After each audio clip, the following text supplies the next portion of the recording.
For the first time this season, the Red Bull team finished a race without one of its drivers in the highest place on the podium. What we saw at the Singapore Grand Prix was a race with a lot of disputes from start to finish, intelligently controlled by Carlos Sainz, who ended up taking the victory this past Sunday. Red Bull had already demonstrated throughout the weekend that it would not be able to impose its dominance on the Marina Bay track. However, many people were still unsure whether or not if the Austrians was hiding the game. But what we saw on Saturday was already an indication that the Austrians were really suffering from the lack of performance.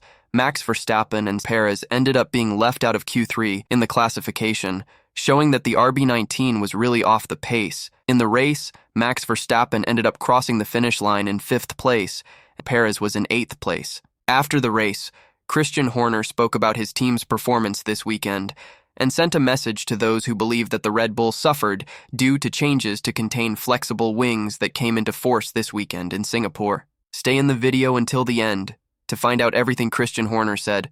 But first, I invite you to subscribe to the channel and leave a like on this video. During the Singapore Grand Prix, Red Bull suffered an unexpected loss of pace, leaving everyone to wonder whether it had to do with the FIA directive to contain flexible wings. However, Christian Horner was quick to clarify that the FIA's move had zero impact on the team's operations and that there were no changes to the car's components due to this change. The new technical change, which restricts the flexibility of the front and rear wings, coincides with Red Bull's underwhelming performance this weekend. Horner explained that the problem was an engineering issue and that there are no miracles in this case. He realized that the team was outside the right operating window and that the tires had performed poorly. It appeared that the pre-weekend simulation did not lead to the correct conclusion, but Horner emphasized the importance of finding a solution to get out of this situation. Despite the problems, Verstappen and Perez managed to score points in the race, keeping Red Bull in a good position in the Constructors' Championship. Horner highlighted that the difficult weekend brought out some of the car's weaknesses,